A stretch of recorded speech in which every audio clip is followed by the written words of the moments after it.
वालेकुम बेटा। आज हमने टॉपिक जो डिस्कस करना है उसका नाम है ट्रांजिस्टर एज एन एम्पलीफायर। ठीक है, एम्पलीफायर जो है बड़ा इम्पोर्टेंट पार्ट होता है इलेक्ट्रॉनिक सर्किट का। एम्पलीफायर एक ऐसा सर्किट है जिसे हम यूज़ करते हैं इलेक्ट्रॉनिक्स में करंट और वोल्टेज को इंक्रीज़ करने के लिए। करंट और वोल्टेज को इंक्रीज़ करने के लिए हम जो सर्किट यूज़ करते हैं उसे कहते हैं एम्पलीफायर। और एम्पलीफायर के तौर पे हमने ट्रांजिस्टर को यूज़ करना होता है। ट्रांजिस्टर को हमने जब एम्पलीफायर यूज़ करना है, कुछ ट्रांजिस्टर ऐसे होते हैं जो सिर्फ करंट को बढ़ाते हैं, कुछ ऐसे होते हैं जो वोल्टेज को बढ़ाते हैं, और कुछ ट्रांजिस्टर ऐसे होते हैं जो दोनों को इंक्रीज़ करते हैं। हमारे सिलेबस में जिस ट्रांजिस्टर का जिक्र है वो करंट और वोल्टेज दोनों को इंक्रीज़ करेगा। और यहाँ पे हम जिस ट्रांजिस्टर को यूज़ कर रहे हैं वो कॉमन एमीटर कन्फिग्रेशन में यूज़ हो रहा है, यानी इसमें एमीटर कॉमन है इनपुट लूप के साथ भी और आउटपुट लूप के साथ भी। ठीक है, ये NPN ट्रांजिस्टर है। एरो बाहर की तरफ हो तो NPN होता है, मैंने आपको बताया था।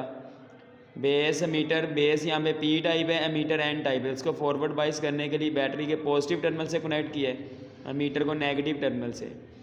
कलेक्टर बेस जंक्शन हमने रिवर्स बाइस करना है, तो कलेक्टर यहाँ पे N टाइप है तो उसको बैटरी के पॉजिटिव टर्मिनल से कनेक्ट कर दिया है ताकि कलेक्टर बेस के लिहाज से रिवर्स बाइस हो। अब बच्चे कहते हैं सर कलेक्टर को N टाइप है, आपने उसको पॉजिटिव टर्मिनल दे दिया है, बेस P टाइप है उसको अभी आपने पॉजिटिव दिया, तो collector base junction reverse bias कैसे हुआ? क्योंकि रिवर्स बाइस के लिए बेस को नेगेटिव मिलना चाहिए। आपको ये बात पता होनी चाहिए, रिवर्स बाइस के लिए P type region low potential में होना चाहिए, ज़रूरी नहीं वो नेगेटिव हो। तो बेस का पॉजिटिव पोटेंशियल कलेक्टर के पॉजिटिव पोटेंशियल से लेस पॉजिटिव होगा, तो बेस कलेक्टर के लिहाज से हम रिवर्स बाइस ही कहेंगे। ठीक है ना, रिवर्स बाइस के लिए जो P टाइप रीजन है उसका पोटेंशियल लो होना चाहिए, ज़रूरी नहीं वो नेगेटिव हो। तो यहाँ पे बेस का पोटेंशियल कलेक्टर के लिहाज से लेस पॉजिटिव है, तो लिहाजा बेस कलेक्टर के लिहाज से रिवर्स बाइस ही होगी। यहाँ पे ये IB इनपुट करंट है और ये जो कलेक्टर वाला करंट है ये आउटपुट करंट है। और हमने ये बाइसिंग ऑफ द ट्रांजिस्टर करने के बाद इनपुट पे वो सिग्नल देना होता है जिसका एम्पलीट्यूड कम होगा, और यही सिग्नल आपको आउटपुट पे ज़्यादा एम्पलीट्यूड के साथ मिलते हैं, हाई वोल्टेज के साथ। आपको ये बात पता होनी चाहिए, यहाँ पे अगर पहले क्रस्ट बन रहा है ना इनपुट सिग्नल का, तो आउटपुट पे पहले ट्रफ बनेगा। 180 डिग्री का फेस शिफ्ट आता है ट्रांजिस्टर में, कैसे वो अभी आइडिया हो जाएगा। तो डायग्राम बना के आपने बताना है कि above circuit of amplifier is common ammeter configuration. पिछले टॉपिक में हमने जो पढ़ा था वो कॉमन बेस कन्फिग्रेशन में था ट्रांजिस्टर। VBE यहाँ पे इनपुट वोल्टेज है और IB यहाँ पे इनपुट करंट है। VCE यहाँ पे आउटपुट वोल्टेज है और IC क्या है, आउटपुट करंट। अब अगर हम इनपुट वोल्टेज का फॉर्मूला ड्राइव करें तो इनपुट वोल्टेज वो होगा जो बेस और एमीटर जंक्शन के अक्रॉस ड्रॉप हो रहा है, और बाय ओहम्स लॉ वो कैसे आएगा? बाय ओहम्स लॉ उसको फाइंड करने के लिए हम input voltage, input current IB को मल्टीप्लाई कर देंगे इनपुट रेजिस्टेंस के साथ, इसे हम स्मॉल RIE कह रहे हैं। RIE क्या है? ये वो रेजिस्टेंस है जो डिप्लीशन रीजन यहाँ पे ऑफर कर रहा है। डिप्लीशन रीजन जो रेजिस्टेंस ऑफर करेगा करंट के बहाव में उसे कहते हैं RIE। इसकी वैल्यू वेरी स्मॉल है इसलिए स्मॉल लेटर से शो की है। यानी इनपुट वोल्टेज हम कैसे फाइंड करते हैं? इनपुट करंट को input resistance of the depletion region के साथ मल्टीप्लाई करके। अब अगर हम बात करते हैं इनपुट करंट की, वो कैसे आएगा? वो इनपुट वोल्टेज के फॉर्मूले से हम इसे क्या लिख सकते हैं? इनपुट वोल्टेज का फॉर्मूला ये है ना, तो RIE उधर जाकर क्या हो जाएगा, डिवाइड, तो ये फॉर्मूला बन गया इनपुट करंट का। और ये फॉर्मूला क्या बता रहा है? जितना इनपुट वोल्टेज ज़्यादा उतना इनपुट करंट भी ज़्यादा होगा, और input current internal resistance of the depletion region के इन्वर्सली प्रोपोर्शनल होती है। आउटपुट करंट कैसे आएगा? बीटा का फॉर्मूला आपको मैंने बताया था, करंट गेन ऑफ ट्रांजिस्टर का फॉर्मूला क्या था? IC ओवर IB, कि आउटपुट और इनपुट करंट की रेशो कांस्टेंट होती है फॉर गिवन ट्रांजिस्टर। तो IB इधर आकर क्या हो जाएगा, मल्टीप्लाई, और IB की वैल्यू हमने पुट कर दी। और ये फॉर्मूला क्या बता रहा है कि जब हम इनपुट वोल्टेज की वैल्यू चेंज करेंगे तो आउटपुट करंट की वैल्यू भी क्या होगी, चेंज होगी। ठीक है, और बहुत ज़्यादा चेंज होगी क्योंकि बीटा की वैल्यू सैंकड़ों में होती है।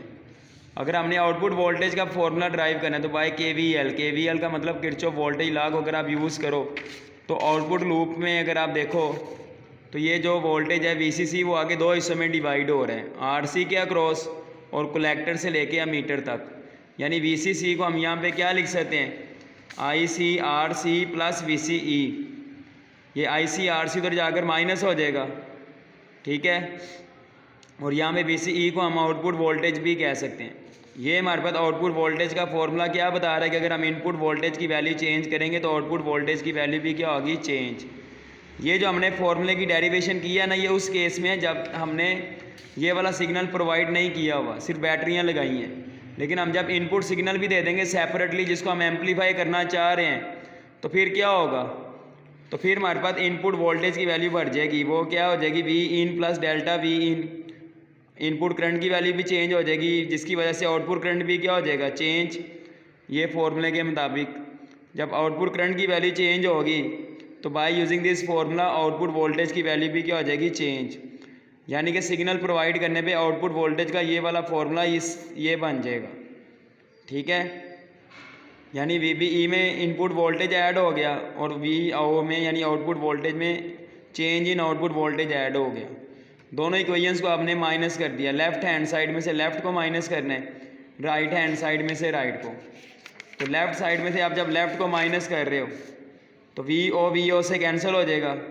राइट में से राइट को माइनस करोगे, VCC से कैंसिल। इसको आप ओपन करोगे ना तो ये बीटा वाली वैल्यू नेगेटिव में आएगी, minus beta VBE RC over RIE negative में होगा, वो इसके साथ कैंसिल हो जाएगा। क्योंकि जब ये वैल्यू आप इसमें से माइनस करोगे तो माइनस माइनस क्या हो जाएगा, प्लस।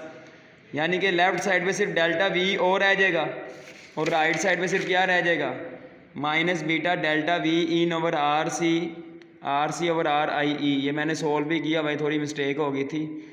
ठीक है, कैंसिल इसने इसके साथ होना था, मैंने इसके साथ कर दिया, फिर मैंने कहा आप डायरेक्ट ही इसे ऐसे लिख सकते हैं। ठीक है, तो डेल्टा V इन इधर आगे डिवाइड हो जाएगा। इसको हम क्या कह सकते हैं, gain. Change in output voltage और चेंज इन इनपुट वोल्टेज को हम क्या कहते हैं, गेन। ठीक है, हमने इस टॉपिक में हमारा मकसद यही था कि हम ट्रांजिस्टर एज एन एम्पलीफायर के गेन के फॉर्मूले को ड्राइव कर सकें। और ये फार्मूला बता रहा है कि ट्रांजिस्टर का वोल्टेज गेन डिपेंड करता है आउटपुट रेजिस्टेंस पे, इनपुट रेजिस्टेंस पे और current gain of the transistor पे। और नेगेटिव साइन यहाँ पे यही बता रहा है कि ट्रांजिस्टर में आउटपुट और इनपुट के दरमियान 180 डिग्री का फेज शिफ्ट होता है। यानी इनपुट पे अगर पहले क्रस्ट बन रहा है तो आउटपुट पे पहले क्या बनेगा, ट्रफ। ठीक है, तो ये टॉपिक बड़ा इंपॉर्टेंट है, इसको अच्छे तरीके से आपने करना है। लॉन्ग क्वेश्चन में आता है ये बार बार। कोई प्रॉब्लम होगी तो आप शेयर करना। आज के लिए इतना ही है। एज इट इज़ आपने पेपर में अटैम्प्ट करना है। इसकी पिक्स मैं भेज देता हूँ। अल्लाह हाफिज़।